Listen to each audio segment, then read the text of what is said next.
Support for this episode of Judaism Unbound comes from Hebrew College's Shulman Graduate School of Jewish Education. In their master's degree program, learn to engage diverse Jewish communities and develop expertise to address pressing contemporary issues. The program can be completed online from anywhere in the world or on campus just outside of Boston. Generous scholarships are available. Learn more and prepare for Passover by downloading the article The Four Neurodivergent Children by Rachel Figueroa-Smith at www.hebrewcollege.edu/unbound. This is Judaism Unbound, episode 166, The Freedom Seder.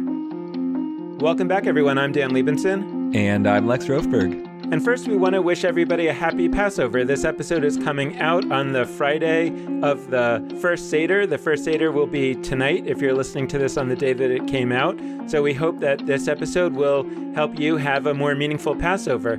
This coming Tuesday, April 23rd, we are celebrating the 1 millionth download of Judaism Unbound by having a big party online. The party's going to take place again on Tuesday, April 23rd at 8 p.m. Eastern Time, 7 p.m. Central Time, 5 p.m. Pacific Time. And if you don't live in any of those time zones, hopefully you've gotten used to calculating what time it's going to be where you live. We already have dozens of RSVPs of previous guests of Judaism Unbound who are going to be coming to the party, and we also have lots of RSVPs from listeners. So we're really thrilled about the opportunity to bring all of our larger extended community together for a party together to celebrate the 1 millionth download of Judaism Unbound, which all of you who have listened or who have appeared on the podcast have been part of.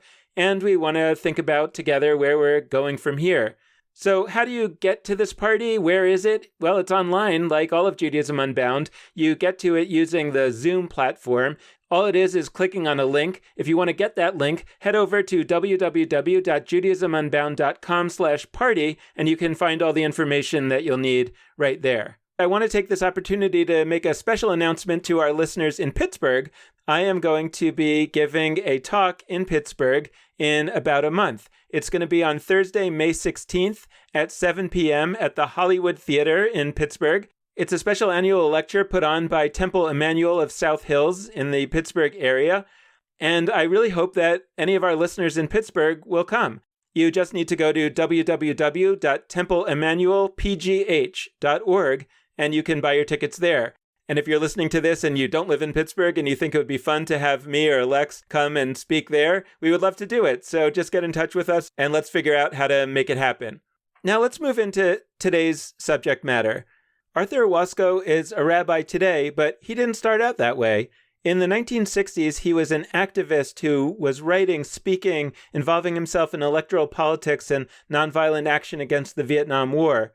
He was the co-author of a manifesto called A Call to Resist Illegitimate Authority, which supported those who resisted the military draft during the Vietnam War. As we'll discuss in the podcast, during the time of upheaval of the late 1960s, he started to see connections between what was going on in America during that difficult time and the Judaism that he actually wasn't all that immersed in before, but he started to have inklings that there was really something there. And his journey started by the creation of this thing called the Freedom Seder, which we'll talk about, but it had to do with bringing the Jewish experience of slavery and freedom into dialogue with the African-American experience of slavery and freedom. Arthur Waskow went on to become one of the leaders of the Jewish Renewal Movement, and in 1983, he founded the Shalom Center, where he continues to serve as director. Initially, the Shalom Center was focused on the threat of nuclear war from a Jewish perspective, and lately, it's turned its focus to issues of climate change and care for the earth. In 1995, Arthur Waskow was eventually ordained as a rabbi. He has written many important books, including God Wrestling in 1978, the book Seasons of Our Joy about the Jewish holidays in 1982, and he co-authored The Tent of Abraham in 2006. Well into his 80s, Arthur Waskow continues his social activism today. We're absolutely thrilled to have him on Judaism Unbound. Arthur Waskow, welcome to Judaism Unbound. It's a great thrill and honor to have you. Thank you. Shalom, salam, paz to all your listeners of whatever culture and community. Well, thank you so much. I know that you wanted to start our conversation in a particular way, so let's give you the opportunity to do that before we ask our first question. Okay. So the tradition teaches that when people together learn Torah with and from each other, they say a bracha, affirming the process as a sacred process. One of my friends and teachers, Ari Alon, understood Talmud as a collection of the spiritual searchings of a couple of thousand, maybe more than a couple of thousand folks who became or were called rabbis or not. Why, I asked, did he think they insisted on this bracha? He said, well, I think that they realized you could get addicted to Torah study, and they didn't think that was a good idea. They told themselves the story of forgetting to give tzedakah because you were so busy learning Torah, of forgetting to pray 3 times a day, of forgetting to go home and make love to your wife. There were almost all the 3 or 4 of them were men. And so he thought they were trying to remind themselves that learning Torah was a mitzvah among the mitzvot. It was part of the whole interwoven. And for me, one of the stories of the rabbis that for me speaks most to that lesson is the story of Akiba and several other rabbis hiding from the Roman army in an attic, right? And they start exploring what should you risk your life for that the Romans had outlawed. Should you risk your life to study Torah or risk your life to do acts of Torah?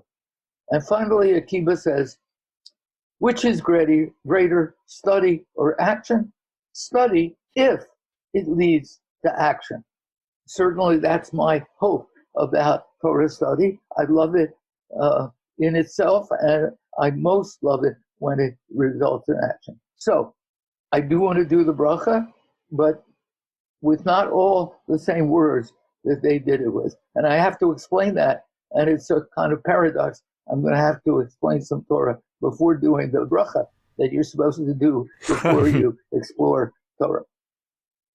When I was 11 and learning Hebrew from my grandmother, she taught me ba, bo, be, and then words, and then sentences, and then we came to a sentence that had yud, hey, vav, hey. In the Western alphabet, YHWH would be the transliteration.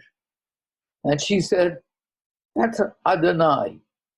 I said, Grandmom, you just taught me the letter for the N sound, the nun, and you just taught me the letter for the Dalet, the D sound, and they're not there. Can't be. She said, I know. Just do it. So for the biggest hunk of my life, when I got serious enough about being Jewish to do it at all, I did it. And then I was in the middle of a class at Swarthmore College that was supposed to be about Martin Buber. One of his books, brilliant book called Moses. It's a kind of theological biography of Moses. And somebody once asked Buber why he did it. And he said, well, I'm trying all my life to have a conversation with God. Clear that Moses had a great conversation with God. I thought if I could listen in on Moses' conversation with God, it would improve my own conversation with God. And we come to a chapter called The Words on the Tablets. Of course, it's about Sinai. And Buber doesn't start with the first 2 words. Anochi, which is this elevated Hebrew word for I. It's not the ordinary Hebrew word for I, but it's an elevated word. The whole universe is speaking. It says, I, Anochi. And the next one is the Yud-Hey, Vav-Hey, the YHWH. So I said, well, Professor Buber, you were a rebel and I'm a rebel. And I wonder what would happen if I tried pronouncing what's really written. It doesn't have any vowels. So it's not Yahweh, despite what they teach in comparative religion courses.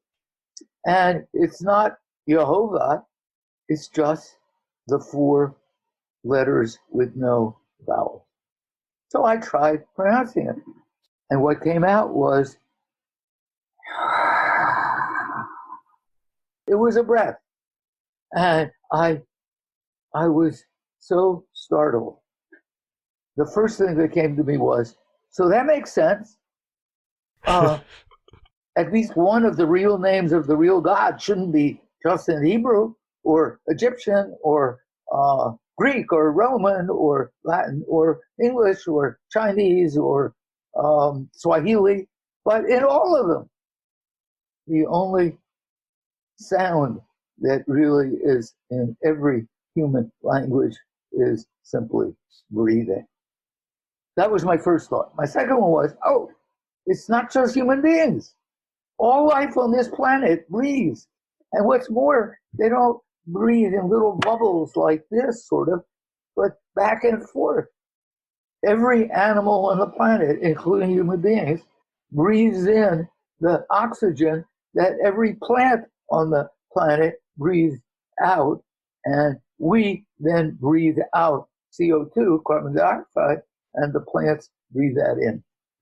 So the notion of Yud, Hey, Wod, Hey as the interbreathing of all life on earth appealed to me a great deal more than king, lord, judge, and all that stuff up there and us poor schleppers down here.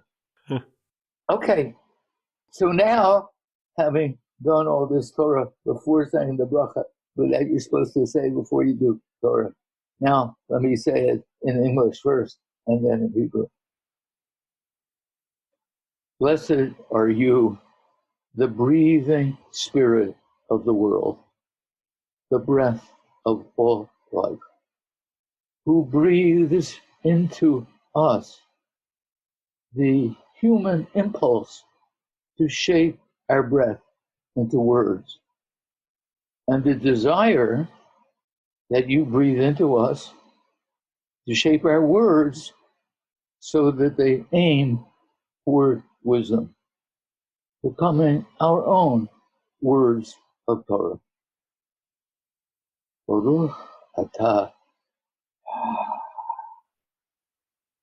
Eloheinu ruach ha'olam asher kitchanu b'mitzvot v'tzivanu la'asur b'divrei Torah. And together, Amen. say, Amen. Amen. Now we have to begin. Well, thank you for starting us off on the most elevated plane that we've ever started a podcast off on. So I feel like we've just had an introduction to the Arthur Waskow of 2019, and I'd love to take us back to the Arthur Waskow of 1969, because the way that we ended up having this episode was that I was actually facilitating a panel at the Council of American Jewish Museums conference in Los Angeles a few months ago. And what happened was that I was talking about a recent interview that we had done with Jonathan Safran Foer, who was talking about the Haggadah that he put together, the New American Haggadah. And we were talking about that on the panel, and somebody said, almost like, making your own Haggadah is a commonplace. I mean, everybody does that. And I said, wait a second. I mean, everybody hasn't done that for all that long. I mean, I don't know when the first person who did it was, but, maybe it was Arthur Waskow with the Freedom Seder. I don't know. And then somebody on the panel, who was actually the CEO of the National Museum of American Jewish History, said, actually, it's the 50th anniversary of the Freedom Seder, and we're doing a whole exhibit. So it turns out that Lex and I had kind of left the episode for the evening that Passover starts, which is today, the day that this podcast is being released. We had left that open for us to kind of have a conversation where we would look back at a bunch of episodes that we've done and also talk about Passover. But we realized that, wait, it would be better to have you on to talk about Passover, and specifically to talk about this 50th anniversary of the Freedom Seder that you created in 1969, which, whether or not it was the first time somebody had written their own Haggadah, it certainly was a very momentous time. And it was one that I think it was one that somehow liberated American Jews to feel that that was something that we do. So I would love to hear the story from you about how the Freedom Seder came to be, what it was exactly, and also kind of who you were at the time that you put it together. Okay, let me just say, it was not the first time that Jews created their own Haggadah. It was the first time that evidently any Jew wove into the Haggadah a non-Jewish story. Like kibbutzim had done Haggadot that wove in the creation of the state of Israel as a liberation moment, but nobody had ever had the chutzpah, I think, holy chutzpah, to involve another liberation struggle beside a Jewish one. So how did that happen? So looking back, I think this one seed was planted in 1964 at the Atlantic City Convention of the Democratic Party. There came from Mississippi an insurgent group. They called themselves the Mississippi Freedom Democratic Party. It was racially integrated. It was elected unofficially, mostly by people voting in churches, because the state of Mississippi beat you up and came close to and sometimes killed people for trying to register to vote. Killed black people for trying to register to vote. So these folks had come up. There was part of the great summer, Freedom Summer of 1964, had come up with a delegation to the Democratic National Convention, and they wanted to be seated as the real Mississippi Democrats, not the white segregationist, all-white delegation that came year after year. So they invited, well, back a step. To get recognized, they had to convince 10 members of the Credentials Committee to vote for them. It would then go to the floor of the convention, and on prime time, there would be this big debate, which Lyndon Johnson, President of the United States, was absolutely horrified. He was afraid he would lose his home state, Texas, if this, and the chair of the delegation was a sharecropper woman who had been beaten within an inch of her life for trying to register to vote officially, Fannie Lou Hamer. She was incredibly eloquent, and he didn't want her on national television. All right, so, but meanwhile, Fannie Lou Hamer led us picketing the convention on the boardwalk, the famous Atlantic City boardwalk. And as we picketed, she led us in singing. And one of the songs she sang went like this. Go tell it on the mountain, over the hills and everywhere. Go tell it on the mountain to let my people go. A black song about the ancient Exodus, right? And that was the first glimmer for me that the story of the Exodus was not just a Jewish story. For that period of my life, from after my bar mitzvah until then, which was my bar mitzvah was in 1946, and it was boring and stupid. It was about the creation of the world, the first passage of the Torah, and nobody talked to me about that, about the creation, about Adam and Eve, about Cain and Abel, none of that. All they wanted, I should learn to chant it right. So when I was finished, I thought, well, that was really dumb, and I stopped being interested in Jewish practice, except for one thing, the Passover Seder, because that was about freedom and justice. I grew up in a family of activists. So at that point in my life, the only Jewish practice I'm interested in is Passover. Fine. On March 31st, Sunday, 1968, Lyndon Johnson goes on television, and all of us peace activists are expecting he's going to announce that he's sending another 100,000 troops to Vietnam. Instead, he says, it's over. I'm not going to run for re-election, and I'm going to send Averell Harriman, a great diplomat, to Paris to talk with people who up till that moment the United States had pretended didn't even exist, the Vietnamese government and the Vietnamese National Liberation Front. And until that moment, we figured we were the outsiders. I mean, the President of the United States was going to win, yeah? We were a protest delegation, anti-war, anti-racist.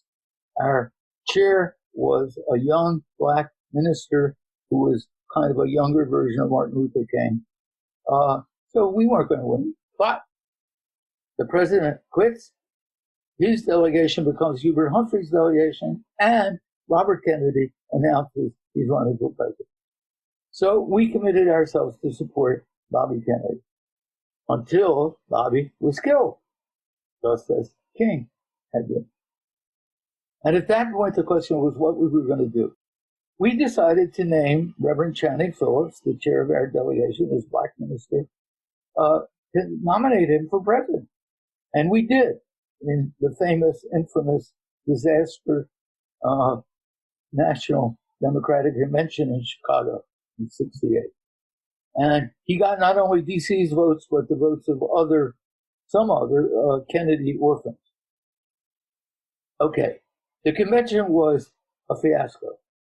Demonstrators were beaten up on the streets of Chicago, and we were still stuck with the war and still stuck with racism, which the symbol of was the killing of Dr. King. And I came back home from being a delegate at the convention to Washington, and I felt like every one of my identities had been shattered, except for one. And that was the one that I didn't even know was real. And then came the first night of Passover. And as I said, that was the only serious Jewish practice in my life. So I walked home, getting ready to get ready for the Seder. That meant walking past the army. And it meant walking ultimately past a Jeep with a machine gun pointed at the block I lived on. So my kishkas, my innards, my guts, more than my brain, began to say, this is Pharaoh's army. I'm going home to do the Seder of liberation from Pharaoh. And this is Pharaoh's army on the street. And I had always taken the Seder seriously, but this was like discovering a volcano, not even in your backyard, but in your own body, that was now exploding. There's a line in the traditional Haggadah that says in every generation, every human being, it says Kol Adam, every human being, not every Jew, must look upon himself, herself, as if we go forth from slavery to freedom in our generation. And I'd read that ever since I was old enough to read, but I never paid any attention. It was another line. That night, however, it was clear what it meant. We were living it. I sat down with the Haggadah, the telling of the story of liberation from Egypt, in one hand, the copy I was given when I turned 13 as a bar mitzvah present, and in the other hand, Dr. King, Gandhi, Nat Turner, the leader of the slave rebellion, the Warsaw Ghetto uprising diary of Emanuel Ringelblum in my left hand. And I wove the left hand into the right hand. I wove those teachings into the Haggadah. And when I tried to figure out where to put them in the Haggadah, I thought that the debate that's in the Haggadah between the rabbis, were there 10 plagues or 20 plagues or 200 plagues or 500 plagues, I thought it was silly. So I created a debate that stretched across continents and centuries between violence and nonviolence as a way of getting freedom. That, I think, to me, was a really serious debate to have on Passover. And I wove in a lot of the Black liberation struggle. I wasn't really making choices. I'd written 3 books by then, but it felt like this book was writing me, not me writing the book. So half of my friends said, Waskow, that is amazing. That's wonderful. And the other half said, you can't do that. There is a Haggadah. Nobody can write a Haggadah. Nobody. So when I finished what I figured was the first draft, I thought I better check with some serious, knowledgeable Jew as to whether this is totally crazy or useful. I asked around. I got the name of a young rabbi in Washington, Earl White, also Oliver Shalom, who was against the Vietnam War and public about it, and was pro-civil rights and public about that. Because I figured it didn't make sense even to try this out on anybody who wasn't. So I called him up. I explained what I was doing, and I asked him if he would give me a really frank assessment of what I'd done. He said, well, sounds interesting. Send it to him. So I did. So a week later, he calls up. He says, Waskow, I love it. It's a midrash, an activist midrash on the Haggadah. And it's such an activist midrash. I wonder whether you know the ancient midrash. I'm not translating it because I didn't know how to translate it. In a minute, I'll tell you.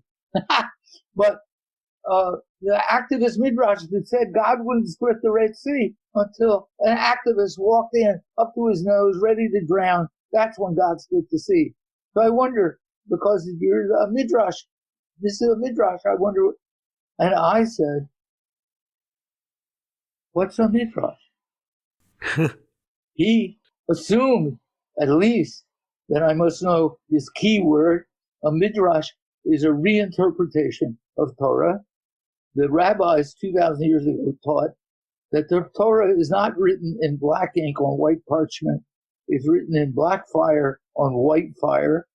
And it's relatively easy to read the black fire, the letters, but it's hard but necessary to learn to read the white fire, the blank spaces. We would say blank spaces, but they're not blank, said the rabbis. Just got to learn to read them.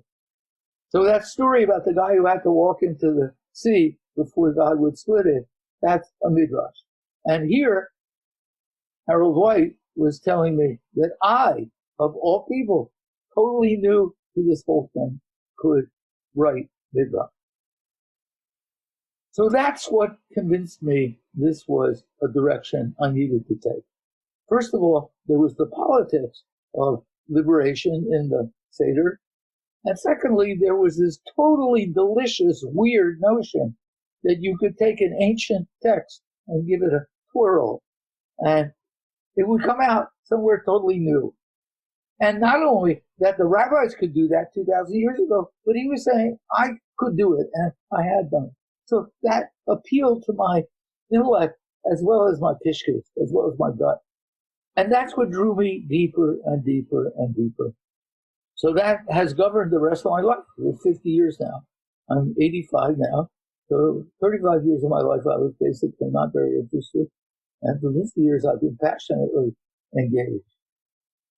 Hearing that backstory for the Freedom Seder, look, I already felt deeply attached to this ritual that you brought to Judaism and to the world, but to have that there and to really understand the depth and the years that went into its creation is spectacular.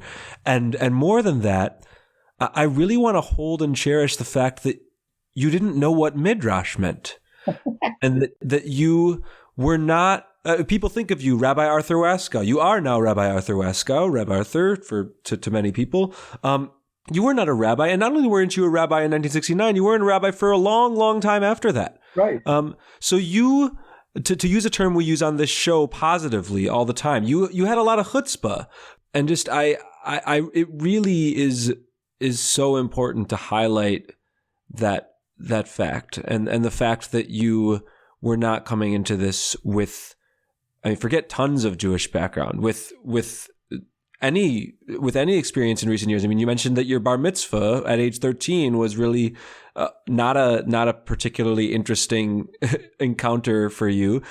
So I want to name that, and I want to reflect back to you, because what you did in creating the Freedom Seder is so. On the one hand, there's all of the obvious and super important things that you did to create a connection that was already there between the story of the Exodus and fights for justice. I mean, it's apparent in the text, but nobody had taken this. I don't mean to discredit you, but like, it's a basic but super important step to make that connection. People hadn't done it so explicitly yet, and so you did that, and there's all these people that have built on that over the years, and that's good. But it's really good. It's astoundingly good. But what you also did is you created a permission for people to play with ritual. And to this day, we have not gotten there fully on other Jewish rituals. I mean, to this day, the Passover Seder, we are ahead in terms of people who make their own Haggadahs, who go to websites and create templates and who share videos and who do all, I mean, we're ahead on Passover, I think, largely due to what you did. So I'd love to just ask you, entering back into that Arthur Waskow of many decades ago, who was not Rabbi Arthur Waskow, what compelled you to have that chutzpah, to a certain extent give yourself that permission, but also ask permission of a rabbi? And how could Jews, how could the world learn from that impulse and apply it in fights for justice and fights for the future of Judaism? I had no plan. It would never have entered my mind that hundreds, thousands of Jews would respond by writing their own Haggadahs. That there would be a feminist Haggadah within a year or a year and a half. That there were environmental Haggadahs. That there were Haggadahs built around the mothers of the Plaza de Mayo in Argentina. The mothers searching for their children who had been arrested and mostly killed by the military junta in Argentina. I had no idea that could happen. So I didn't have a plan. I just had an impulse, and it felt like a holy impulse. That's all I can say. It felt like an impulse to heal, not to destroy. So what can I say about it? I can only say, if even with a tiny, tiny connection to a piece of the tradition, something opened itself to speak, opened one's own self to hearing it and enriching it and teaching it and saying it. It's much broader now, even beyond Pesach. It's much broader now that there's a connection, Burns Broader understood, that there's a connection, should be, can be, a connection between what we used to think of as only ritual and ceremony and tikkun olam, the healing of the world. And that those things do not need to be separated, as they were for a very long time. People now do see. I was sitting in my backyard about 8 or 10 years ago, thinking about the climate question and about oil. And I muttered to myself, I wish there were a Jewish holiday that was about conserving oil. And then it was like one of the trees in the backyard practically yelled at me, Waskow, what's wrong with you? There he is, a Jewish holiday about conserving oil. It's Hanukkah. And that whole legend about 1 day's worth of oil worked for 8 days. Whoops. Now, so actually the Shalom Center did things with that. Now, it's not just the Shalom Center. People have absorbed the idea to think about Hanukkah as a climate, carbon question, right? The notion that there is a connection, a deep unity connection between what we often call ritual and what we often call politics, tikkun olam, that is now much broader than it was. And, I think to myself, if you have a supersaturated solution and you drop a crystal in, just a bare, tiny crystal, the whole solution can turn into crystal. And I think that's what I was in 1968. The Jewish youth of 1968 were a supersaturated solution. The 60s had turned people inside out, upside down, or downside up, maybe. And the creation of the early Havalot, the fellowships, which were much more deep, not centered around a rabbi, capital R, but a community, that was already cooking. And I think, I don't know, of course, but I wouldn't have been surprised if in some alternate history, somebody else had done something like the Freedom Seder, because I think that the energy was absolutely there. So I want to pick up on a few things that you just talked about. First of all, I want to note that when Purim happened a few weeks ago, I actually tried to write a new version of the Megillah for my family and some friends because, well, for various reasons. And it actually kind of wrote itself when I was trying to sort of transpose the story to a story of our own times with a buffoonish, amoral ruler. My proudest moment was that when he couldn't sleep, I had Kellyanne Conway sit and read him his old tweets. But what happened as it was writing itself was that the villain turned out to be a Jew, Stephen Miller. And that was kind of something that I'm still kind of pondering and thinking about. But I actually thought that maybe you could help us connect two different time periods, to connect our time to the 60s and to connect our time perhaps to the dawn of rabbinic Judaism in the following way. Like, I think that our time, sometimes when you describe the 60s, as terrible as I feel like our time is, there are ways in which I think, oh, wow, it was even worse back then. So I don't know if it was worse then or worse now, but it feels like we're talking about two times that are pretty awful. And I've been thinking a lot recently about my own sense as an American and feeling that I feel like my own faith as an American has been shattered in a way that my faith in God sort of never was, because I don't think I quite had it in quite that way that it felt shattering. There were different feelings that went along with that, but I feel like I can almost identify with that experience in the sense that my faith in America has been shattered. And not only in the sense that it feels like something has happened now that broke it, but something that happened now actually opened my eyes to the fact that it's always been broken for people that I love and care about very much, people of color and others. And to realize, so what's shattering about it is sort of to realize that it never really was. And that, I feel like there are ways in which what was going on in the 60s and the 70s is actually very connected to what's going on now. And I'd love for you to reflect on it. And also on what the differences are. And I know that you have been focused very much on new pharaohs and new things to be concerned about, particularly the earth. And it would be great to sort of understand that. But the other time period that I want to connect this to, and I'm thinking about the book that you wrote, Seasons of Our Joy, about the Jewish holidays. By the way, you wrote that also before you were a rabbi. And so I think it's important for our listeners to hear that. You can write books. I knew what Midrash was. Right. Yeah. But you can write books about Judaism and not be a rabbi.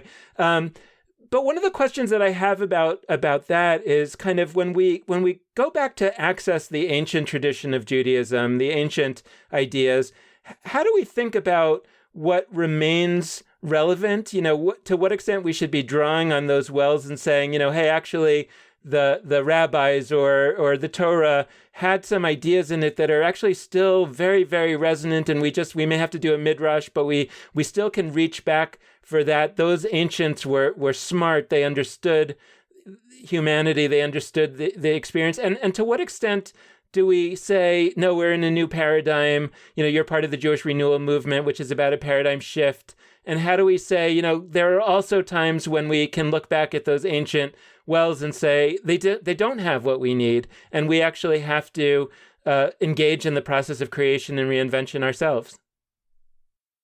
I think we're in a very dark time now. In some ways, not as openly, violently dark as the 60s and 70s were, but the 60s especially.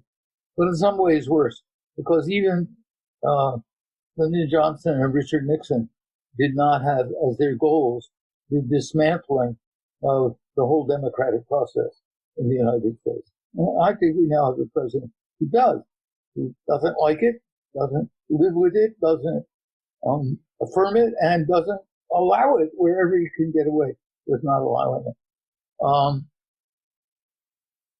About the uses of the ancient text, story, and experience, there's one element in it I think is incredibly important now. And again, you have to do midrash on how to deal with it. But the folks who created what we call the Hebrew Bible were really close to the earth. And Rabbinic Judaism, because it lost that closeness to the earth, has created some distortions which still exist. I mean, they're like laudable distortions. Like, given that, Jewish thought focused on how you built, at first rabbinically, how you built a decent Jewish community internally, right?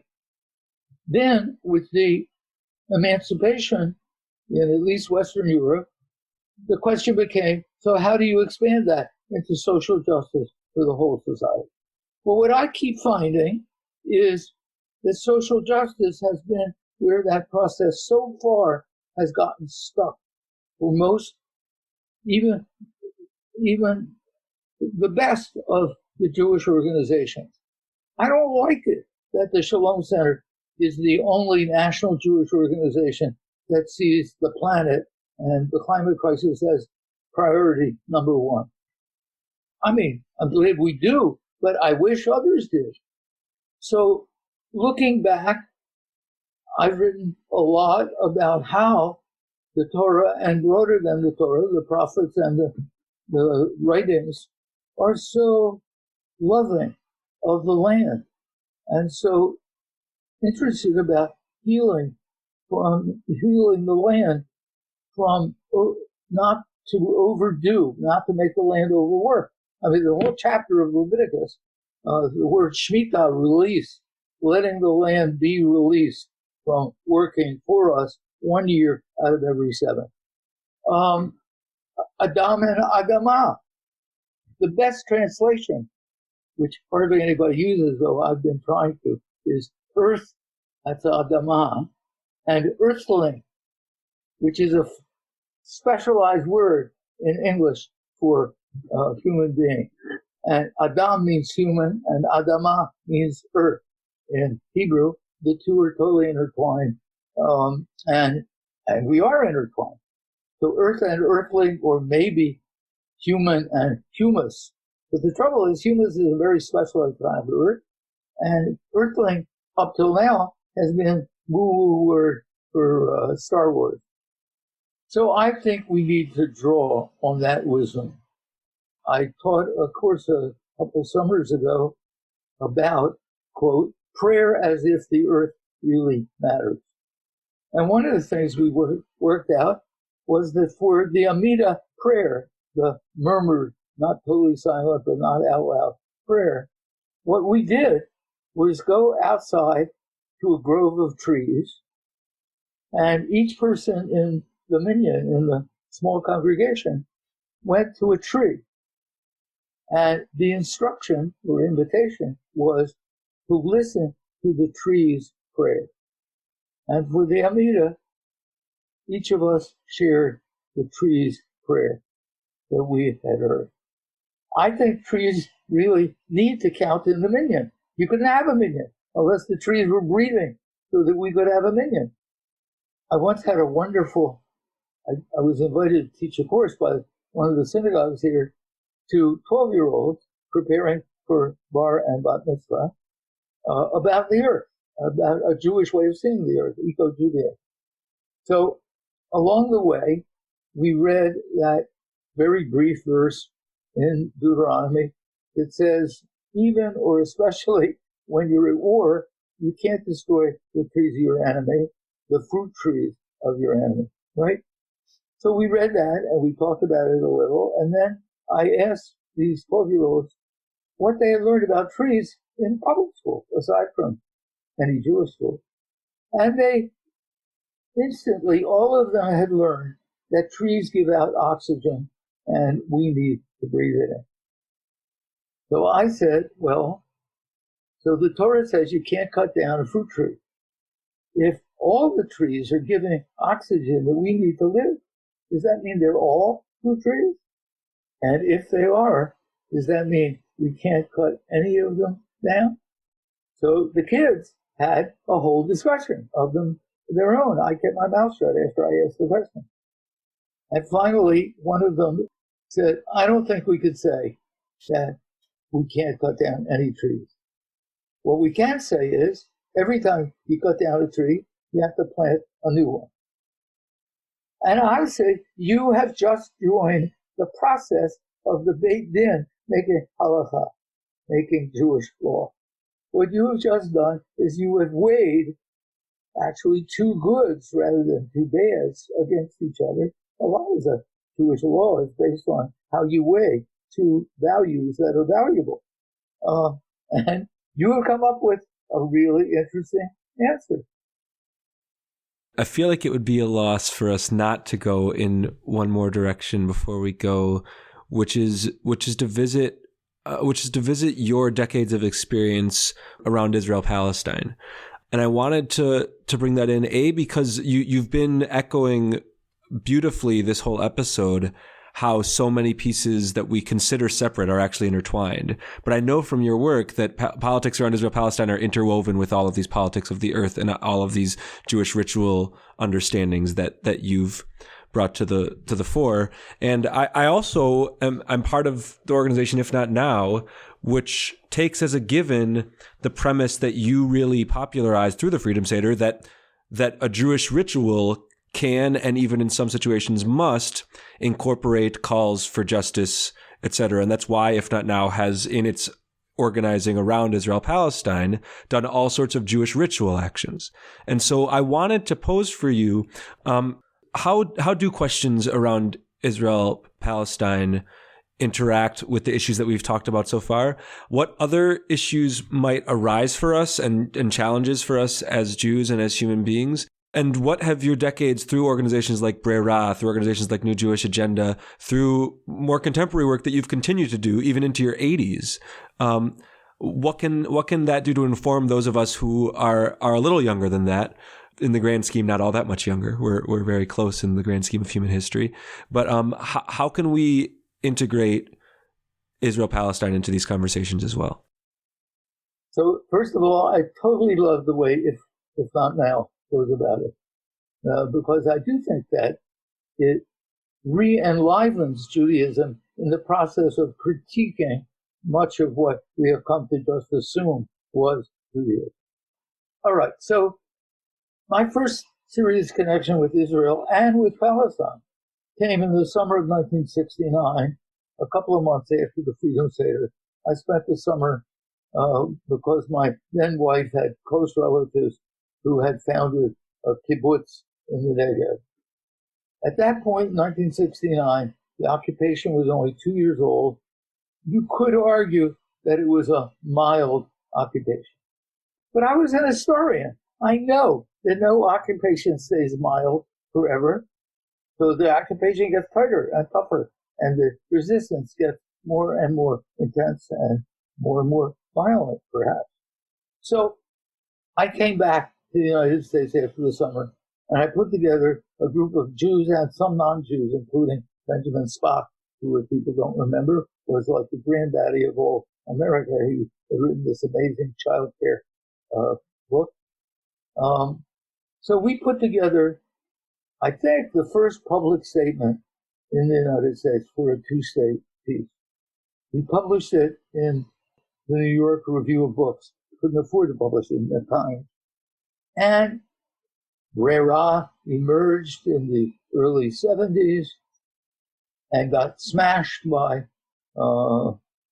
slanderous attacks. New Jewish Agenda emerged out of the wreckage of Brera and took on a whole multi-issue, not just Israel-Palestine, but a whole set of issues facing the Jewish community. Where I'm at now, in thinking about it and writing about it, I wrote a piece for Tikkun on the 50th anniversary of the occupation. What has come to me more and more as what for me, and I would say for Torah, is a crucial way of thinking about the question, is about the nature of idolatry. There are two stories in the Talmud that I really love about idolatry. One is, remember, they're living under the Roman occupation. One is a Jew comes to a rabbi and says, I just bought a house from a Roman. it's a beautiful house, and it's got a pool behind it that's beautiful. And at the end of the pool is a statue of a naked woman. I'm worried. Is that Venus, the Roman goddess? And if so, do I have to tear the statue down? So the rabbi says, it depends. If the pool was there and the statue was sculpted to adorn it, it's a statue. You don't have to tear it down. If the statue was there and the pool was dug to adore the statue, then the statue's an idol and you got to tear it down. So it's clear it's not the physical thing, it's the attitude you bring to it. The other story I love is that a group of the rabbis decided to try to find the Yetzer Hara, the evil impulse for idolatry. They thought if they could find it, they could kill it, then there would be no more idolatry in the world. So they hunt and they hunt and they hunt. And they finally found it. It was in the Holy of Holies at the heart of the temple, which says to me that teaching is you can make the most sacred practice, the most sacred place, the most sacred anything. You can make it into an idol. You have to choose not to. It seems to me some Jews, both in Israel and in the United States, have made an idol out of the government of Israel and even out of the state. It's one thing to see the state as a context for protecting Jews who were in trouble wherever else they lived, as a context for growing a whole new Jewish culture with novelists and filmmakers who are wonderful, a context for reawakening Hebrew as a language, a context for holy work. It's another thing to say you cannot criticize what its government wants to do, and you can't, for sure, criticize the existence of an allegedly Jewish state. For me, at this point in my life, anyway, that's the most profound issue. Idolatry, the ease of falling into it, the dangers of falling into it. I'm just sort of sitting here wondering what 34-year-old Arthur Waskow would have made of 85-year-old Arthur Waskow, and to some extent the values are the same. And I'm curious about how you would have heard the Jewish language in which you're speaking. And my sense is that you would have heard it well. And I guess I also want to call that out for our listeners as this conversation is an example of somebody who has changed a lot over the course of the last 50 years and added a lot to your quiver, but nevertheless can speak in a language that the younger you would have been able to hear. And I applaud that, and I wish that we'd see a lot more of that. I just want to close by also saying that when I asked a close friend of mine whether she knew you, she said, well, I don't really know him, but I shared a paddy wagon with him once. He said, you really haven't arrived as a Jew unless you've shared a paddy wagon with Arthur Waskow. And I feel like Lex and I have not yet shared a paddy wagon with you. So True. I want to bless us all on going out as you blessed us coming in, that we should all live long and be able to share a paddy wagon one day, standing up for what we believe in. Amen. I would be delighted. Amen. Thank you so much for joining us. It's been fantastic. All right. Thank you for this. Thank you for raising questions, some of which I have addressed in the past and some of which I haven't. Thanks very much. We hope you've enjoyed this episode, and we hope that you will be in touch with us, and we want to call out all the different ways that you can do that. First, you can head to our Facebook page, Judaism Unbound. Second, you can go to our Twitter feed at Judaism Unbound.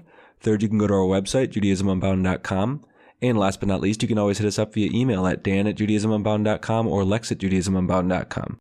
One way to be in touch with us that we don't always say, because this one is time sensitive, our party. One reminder that just like Dan said at the top, we've got our digital party coming up. You can join it from anywhere. We've got people signed up from all around the country and all sorts of past guests that are coming. It's going to be a really good time. We're going to look at what Digital Judaism is today and talk with some people that know a lot about that. We're going to feature B'nai Lappi and Ari Kelman and Miriam Turlinchamp, some of your favorite past guests, to explore that question. And we're also going to bring party hats and have a good time and schmooze with each other. So definitely come. We hope that you will enjoy it. Before we go, we also wanted to say thank you to one of our sponsors. Support for this episode comes from the Ashman Family JCC in Palo Alto, California, whose vision is to be the architects of the Jewish future. The Ashman Family JCC is an incubator for new expressions of Jewish identity. It creates innovative Jewish learning, celebrations, and arts programs that inspire personal connections to people and ideas from across the Jewish world. Learn more at www.paloaltojcc.org. And with that, this has been Judaism Unbound.